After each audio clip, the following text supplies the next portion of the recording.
Welcome back sa ating channel. Naging mainit nga na usapin di umano sa mundo ng social media ang lalong lumalala nga na confidential fund ni Vice President Sara Duterte na ang simple-simple nga lang daw ay hindi pa maintindihan ng mga ibang senador ang gustong mangyari ni Vice President Sara Duterte. Kaya naman pinaliwanag ito ni Attorney Claire Castro at talagang binanatan din di umano si Senador Raffy Tulfo. Digdig nga ng maraming netizen, kaming mag-asawa sapat lang din ang kita araw-araw pero nagbibigay din kami ng voluntary contribution sa school, makatulong sa school kahit sa maliit na paraan. Voluntary, Mr. Tulfo, walang pilitan, kusang loob. Isa pa yung electric fan sa classroom. Nagbibigay naman ng choice ang guro kung sira. Bibili ba ng bago o ipapagawa? Siyempre, kaming mga magulang, nais namin maginhawaan ang aming mga anak sa sobrang init. Kaya mas pipiliin namin na bumili ng brand new. Diyan papasok ang voluntary contribution. Kung sinong gustong magbigay, good. Kung wala magbibigay, good din naman. Yan po ang ibig sabihin at halimbawa ng voluntary. Mahina talaga ang pag-iisip ni Idol. Sinabi na nga ni Vice President Sara na gumawa ka ng batas. Sana Idol gumawa ka rin ng batas para bumabang singil sa kuryente, fuel ng sasakyan. Wala kang silbi sa mamamayang Pilipino. May silbi ka lang sa mga malapit sa iyo sa Tulfo in Action. Mga kaibigan, dito nga natin makikita mga kaibigan na talagang lumalala nga ang bakbakan ni Vice President Sara Duterte at Senador Raffy Tulfo dahil lamang sa voluntary contribution na ito. Ngunit kung titingnan kasi natin mga kaibigan, voluntary naman ito, walang sapilitan. Bakit pa? Hindi nila maintindihan. Ulit-ulit banggitin na ikaw ay senador na. So ngayon, paulit-ulit, yan tuloy, nabutata ka. Diba, bilang senador, ano ang dapat mong gawin? Gumawa ng batas. Ang mga PTA po, just like all the other associations, are guided by the majority. Kung ano po yung desisyonan ng majority doon sa kanilang association, yun po yung nasusunod. Now, it is a voluntary contribution. Ibig sabihin, hindi po pinipilit yung mga estudyante o yung mga magulang na mag-contribute kung yun man ang nadesisyonan na project ng PTA. Yun, tama yun. Ano na naig sa isang organisasyon, no? Majority rules. Kung ano ang napagdesisyonan ng nakakarami, yun ang dapat sinusunod. So, ikaw na outsider ka, Senator Raffy Tulfo, didiktahan mo yung isang asosasyon?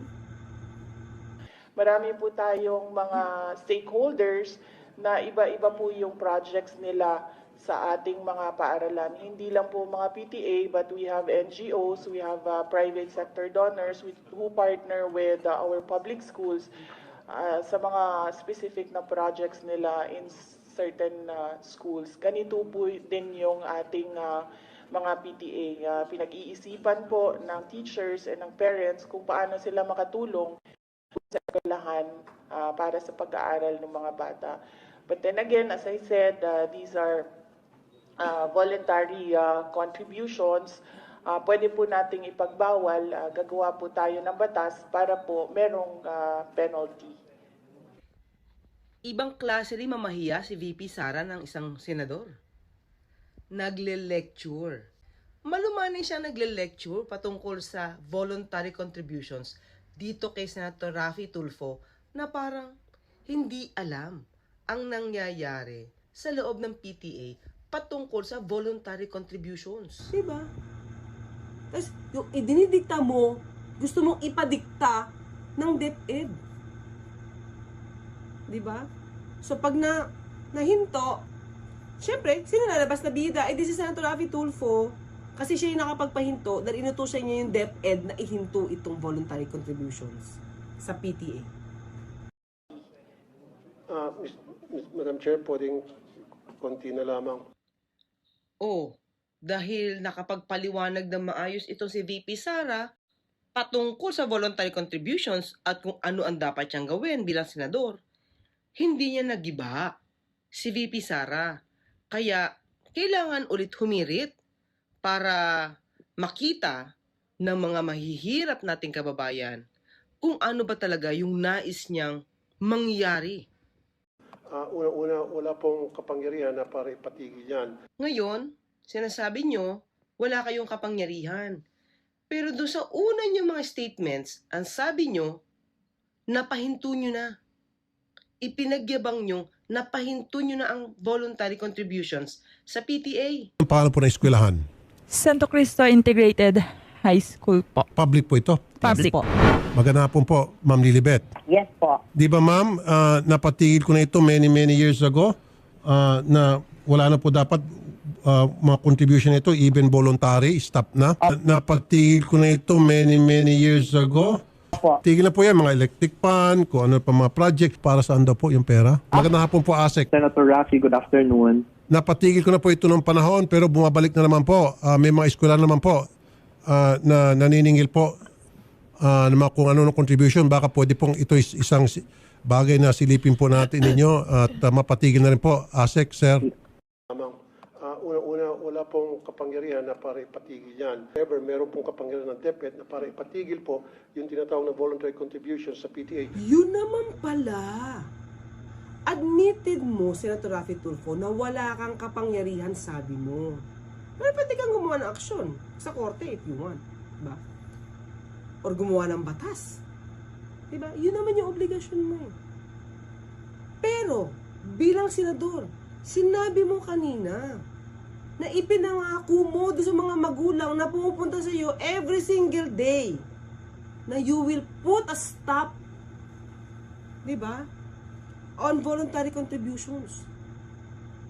Sabi mo nga kung hindi ka magsasuggest at hindi mo ito itatanong, as if you are remiss in your obligation as a senator. Oh, ngayon aaminin mo, wala kang kapangyarihang ipahinto ito. Ba't ka nangako? Bakit mo ipinangako na ipapahinto mo to, wala ka naman palang kapangyarihan? Ano to, lokohan? Para lang magsabi na, sige, tutulungan ko kayo, papahinto ko to. Tapos wala kayong kapangyarihan. So ang gagawin nyo, ipapahinto nyo to sa pamamagitan ng ibang departamento o ibang tao na kaya magpahinto. Diba? Di dapat dumiretso na sila doon sa DepEd. Kung alam mo na DepEd ang may kakayanang huminto nitong mga bagay-bagay nito. Sana sinabi nyo na doon sa mga magulang na, sige po, i-refer po namin kayo sa DepEd tungkol dito. Huwag mong ipangako na kayo mong ipahinto. Sabi mo nga, wala kang karapatan, wala kang kapangyarihan na ipahinto. Ba't mo pinapangako yung bagay na hindi mo kaya? Diba? Ano yun, false hopes?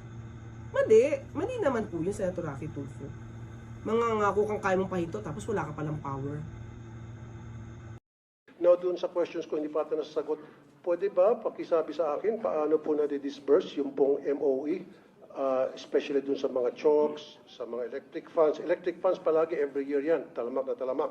Uy, totoo nga, electric funds, di ba nung nakaraang summer, init na init yung mga estudyante? Di ba kung every year, nagko-contribute yung mga magulang sa lahat ng school sa Pilipinas, public schools, no? Di ba tambak na dapat ang mga ventilador dyan at hindi na sila nagkakaproblema sa init kapag summer? Kasi tambak na yung ventilador Kasi every year sabi niya. Parang, nasaan po yung data nyo na every year, marami nagko-contribute na ventilador at ilang ventilador na contribute. Don't tell me every year sira din yung ventilador kaya hindi nabibilang. At mainit pa rin sa classroom pag summer. So, tingnan natin, di ba? Tingnan natin yung mga ventilador. Give us data, Senator Rafi Tulfo. Ilang ventilador ang nako-contribute every year sa bawat eskwelahan. Kasi para ma-count natin. Talamak na talamak. Janitorial, security, repair, CR, varnish. Paano po na-distribute from DepEd hanggang sa pagdating sa eskwelahan? Paano nakakarating po yung mga MOE, sir? Meron po tayong listahan kung saan po pwedeng gamitin yung school MOE. At yung sinasabi niyo pong chalk allowance, meron pong cash allowance ang mga teachers at ito ay taon-taon na ibinibigay sa mga teachers. Kaya hindi po tama na mag-demand ang PTA na magsusolicit ng contribution from the members of the PTA para mabigyan ng chalk allowance ang mga teachers because meron ngang panukala sa both chambers of Congress na i-increase yung cash allowance to 10,000. Good. Kasi sir, katulad yan, aside from chalk, floor wax, Ito may pintura, varnish. pruweba. Alam ko kasi sa Na merong cash LGU, allowance ang mga teachers pagdating sa ganyan. Diba? Eh kayo, Senator Raffy Tulfo, ano nga yung ebidensya nyo na humihingi? No? Yung mga teachers para sa mga chalk at ibang materials na ginagamit nila sa school. Nasaan ang listahan?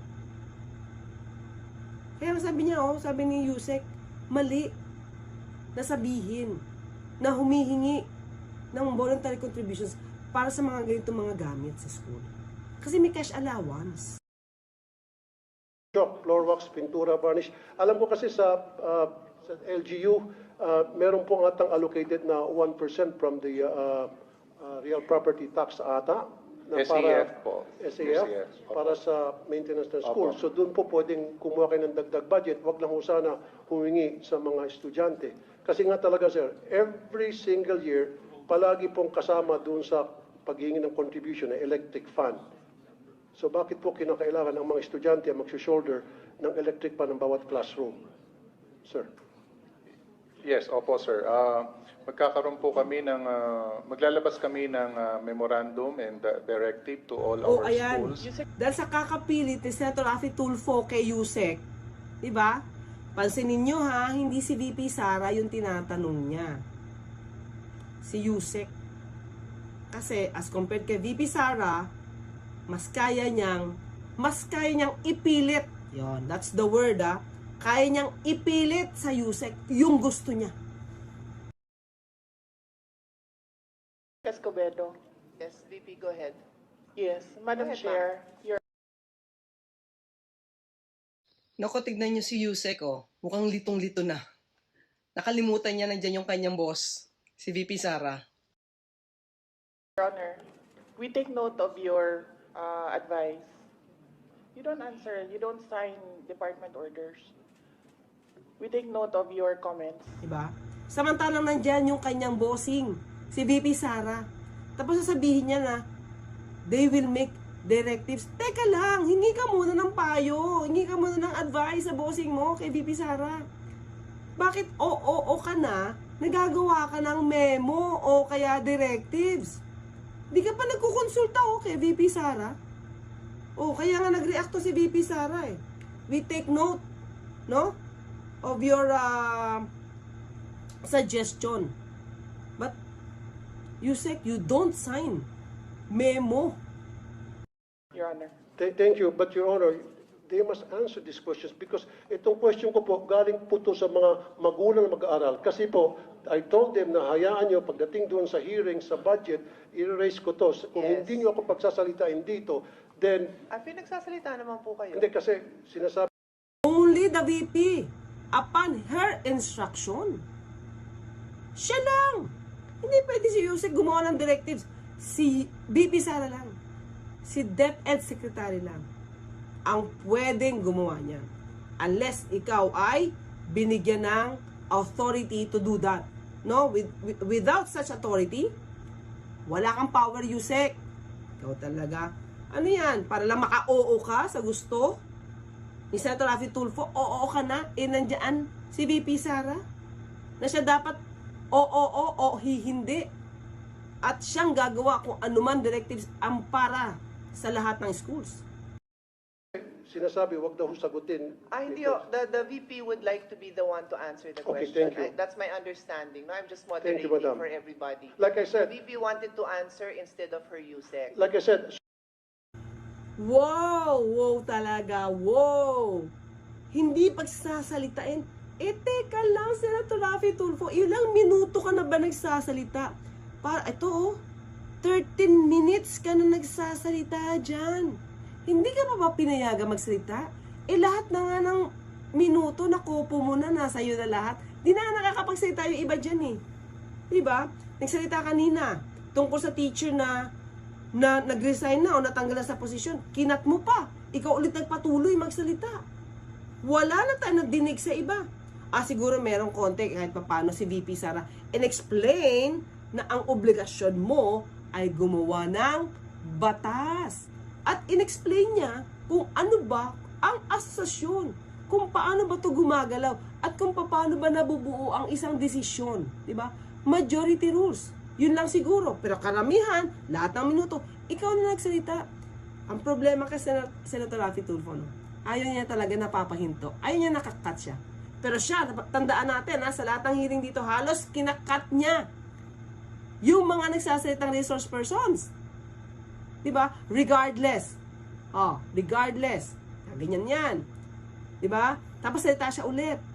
Pero ngayon, na kinakat siya, na dapat lang nasa proseso, abay sasabihin niya na hindi na siya pinagsasalita. Aba, iba talaga tong si Senator Raffy Tulfo Sinasabi, wag daw sagutin. Hindi ho. The VP would like to be the one to answer the Okay, question. thank you. That's my understanding. No, I'm just Thank you, moderating Madam. for everybody. Like I The said, VP wanted to answer instead of her USEC. Ayan. Sinabi ni Senator Pia Cayetano, diretsuhin niyo na si VP Sara ang gusto sumagot. Siya nang tanongin niyo, wag na yung USEC. Diba? So, tignan natin. Tatanungin ba niya si VP Sara? Tignan natin ang reaksyon ni Senator Raffy Tulfo. like I said, supporter po ako. Hindi ko po questionin yung budget. Ayaw ko pong bawasan. In fact, I'd like to put it on record, kung dadagdagan pa yung budget ng DepEd, I will support. Kaya lang, kailangan ko lang po ng mga kasagutan sa ilang katanungan ng mga magulang na mag-aaral. I don't have anything against. In fact, confidential fund na marami nag-question, I don't give a heck about that. Walang pakialam dyan. Ang pakialam ko talaga, yung hinain ng mga magulang. Yun na po talaga. So, paki-answer lang po. Kung sino sanang gusto If I mag-answer. may, Biglang may confidential funds na. Dapat ngayon, tinanong mo Diba? Kung saan napupunta. Kaya lang, syempre, may sagot pa rin dyan. Ang DepEd. Diba? Parang hindi naman sila dapat sa iyo mag-report. Pera pa rin ng bayan yung confidential funds, ha? Tapos sabihin mo, wala kang pakialam. Wala kang pakialam kung saan ito gagastusin. Talaga? Basta ang gusto mo lang, kung ano yung pinangako mong hihinto, dun lang dapat matupad. Diba? Yun lang talaga yung gusto mo, yun lang talaga yung gusto mong idikta. Ito, si Senator Raffy Tulfo. Alam mo, mga kababayan, tignan natin kung talagang makabayan ba ito si Senator Raffy Tulfo. Tignan natin, i-analyze lang natin, ha? Hindi ko sinasabing hindi. Pero i-analyze natin. Dahil wala siyang pakialam kung trillion man ang budget ng DepEd, kung may confidential funds man ito, na, kumbaga, marami nga daw issue, pero wala siyang pakialam doon. Bakit naman wala kang pakialam? Diba? Dapat may pakialam ka. Lahat tayo dapat may pakialam. Kasi pera yan ng bayan. Ganyan ka ba talaga, Senator Raffy Tulfo? Ang pakialam ko talaga, yung hinain ng mga magulang. Yun na po talaga. So, paki-answer lang po. Kung sino sanang gusto if mag-answer. I may, Senator Raffy, the Secretary took the floor earlier and responded that ang suggestion po niya, and correct me if I'm wrong, my understanding from the Secretary is that she said, what you could do, because you were asking what you could do now that you're a senator, is to pass a law that would prevent that. Because as far as DepEd is concerned, they have already issued the memorandums that prohibit contributions. Pero yung gustong gawin ng PTA, ng parents, my understanding is that's out of your hands. No, that's out of your hands what the PTA would like to do. Although, Kailangan talagang ulitin sa'yo na ang issue about PTA sa voluntary contributions is out of your hands? Siyempre, hindi magpapatalo si Senator Raffy Tulfo. Talagang ipipilit niya yung issue niya.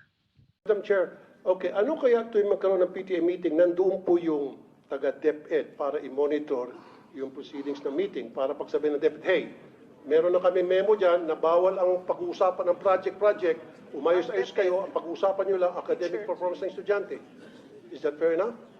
PTA ho means parent-teacher. So may teacher ho na present doon. Yes, may teacher. Kaya nga, sinasabi ko lamang po, meron dapat nag-monitor kasi hindi po nasusunod. Kung minsan, like I said, yung kay Armin Luis noon, nasunod yun for ilang months. After several months, bumalik ulit. Kaya ang suggestion ko ngayon, pag may PTA meeting, meron pong taga-DepEd na nag-monitor ng meeting nila to make sure na nasusunod kung anong nakalagay sa Baka sir, memorandum order. you could give them the specific complaints that you received so that they can particularly go to those schools and find out if there were any violations and find out if there was conduct unbecoming of a parent, of a teacher that should be addressed. Ang reklamo nga po, Madam Chair, ay yung pong sinasabing voluntary contribution na inaamin na nga po ng DepEd na mali talaga. Tulad po ng ulitin ko, chalk, floor wax, pintura, varnish, TV, electric fan, test tube, printer, utility bill, janitorial, security guard, repair ng CR.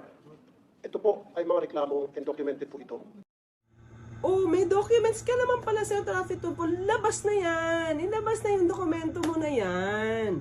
Yun lang naman yung hinihingi ni Senator Pia Cayetano. Ilabas mo yung dokumento, ipakita mo sa DepEd, and let DepEd investigate the matter. Diba? Para malaman natin kung may abuso. Kasi hindi naman ipinagbabawal ang voluntary contributions. Hindi mo kayang ipagbawal yan. Gusto yan ng mga magulang na nagbibigay ng galing sa puso nila. Gusto na mapaganda yung school, di mo yan pwedeng ipahinto. Diba? So ipakita mo lang kung may abuso ba, yung abuso ang ireklamo mo. Hindi yung voluntary contributions. Mali naman yun. And I have documents to support this. And in fact, some of the teachers also told me na talaga nangyari po yan, Mr. Senator, wala kami magawa kasi hindi po nakakarating sa amin yung budget. Alam nyo, maliwanag talaga yung gusto niyang iparating dito na ang DepEd, ang mga taong bumubuo ng DepEd ay corrupt. Kasi sinasabi niya yung pondo hindi nakakarating sa dapat nakapuntahan. Ilang beses niya ring itinuring ito bilang modus. Ito, ipinadaan po sa PTA, tama? Yes po. Para pag kumprantahin yung mga teachers, sila nag-usap niyan, yung mga magulang at saka yung mga guro sa PTA. Opo. Tama? Ang usually yung modus dyan, doon sa meeting sa PTA, may planted dyan si principal o yung school. Give them the specific complaints that you received so that they can particularly go to those schools and find out if there were any violations and find out if there was conduct unbecoming of a parent, of a teacher that should be addressed. Ang reklamo nga po, Madam Chair, ay yung pong sinasabing voluntary contribution. Oh, ayan. Ako, sinabi din pala ni Senator Pia Cayetano na magbigay ka ng ebidensya para malaman ng DepEd kung anong mga eskwelahan yan na nilireklamo. Oh, yun na nga kanina sinabi natin. Hindi pala sinabi ni Senator Pia Cayetano dito. Pakita ka kasi ng ebidensya. Well, anyway, kasi lawyer talaga to si Senator Pia Cayetano, kaya alam niya na hindi pwede paniwalaan yung basta salita lang, yung basta chismis lang. Dapat talaga may ebidensya. Pakita mo kasi, Senator Rafi Tulfo. Give them the specific complaints that you received so that they can particularly go to those schools and find out if there were any violations and find out if there was conduct unbecoming of a parent, of a teacher that should be addressed. Ang reklamo nga po, Madam Chair, ay yung pong sinasabing voluntary contribution. Madam Chair, Ginawa, Chairman. Huwag mo akong ganun-ganun na sa tenga, uupakan kita. Maniwala ka sa akin. na inaamin na nga po ng DepEd na mali talaga. Pero wala pa silang facts, wala pa silang data ng mga sinasabi mo. So ang hilingin ni Senator Pia Cayetano, ipakita mong ebidensya mo para maimbestigahan nila kung totoong may nangyayari na mga sinasabi mong bintang na yan. Diba? Kapag kasi puro hearsay, ano ang iimbestigahan nila kung wala ka naman verified data na magsasabing totoo nga nangyayari yan? Ang hirap bang intindihin nun? Kailangan ng ebidensya. Pakita mo kasi. Lagi ka kasing ganyan sa hearing. Puro, meron akong source. Meron akong mga taong kinausap. Pero hindi ko mabibigay ko ang mga pangalan. Eh paano? Chismis pa rin yan. Ang daling magsabi na meron ako nakausap. In fact, wala naman pala. Diba? Madam Chair, Your Honor, we will submit the downloading of MOOE up to the school level to the Finance Secretariat. At ito na lamang po, Madam Chair, test tube. walang nangyari sa panggagalaiti ni Senator Raffy Tulfo. Kaya, next question please. Test tube. Hinihingi din po, kasama rin po yung Pwede test bang tube. submit natin? Kasi sir, I've reminded everyone who's Last na beyond lamang po, their Madam time. Chair. Last na lamang. Sige. Test tube. Alam ko meron natong 500 billion na budget for the test tube. Parang every year, bilyones ang naalat para sa test tube. Kasi marami rin po ako mga magulang nagreklamo, pinapakontribute para sa test tube, laboratory test tubes. Ano ho yun, sir? Kasi I Test handle tubes. the budget, so Test tubes I can po. Yung I can test tube attest. po para sa mga I have laboratory. not seen 500 billion for test tubes. Or at least, yung pong pagkakaalam ko, yung pong... Ay, wala akong nasabi. 500 billion. Ako na ho Okay. magsasabi. So anyway, bakit po yung sa test tube? Sige na lang po. Hindi lang pala si VP Sara ang bumara. Diba? Hindi lang pala si VP Sara ang bumara dito kay Senator Raffy Tulfo. Alam mo mukhang pikon. Well mga kaibigan, makikita nga natin kung paano nga ipaliwanag ito ni Attorney Claire Castro. Ngunit sana ay maintindihan ng lahat kung ano nga ba talaga ang gustong sabihin ni Vice President Sara Duterte na ang simple-simple lang naman ang kanyang gustong gawin, ngunit marami pa rin ang hindi nakakaintindi sa mga voluntary na pagbibigay di umano sa school at makakatulong naman ito sa paaralan. Kung ayaw nilang magbigay, pwede naman silang hindi magbigay. Bakit pa? Minsan kasi nagrereklamo pa ang hindi nagbibigay at hindi nakakatulong. Well mga kaibigan, kung kayo ang tatanungin ano ang inyong mga opinion, just comment below sa ating comment section at ating pag-uusapan.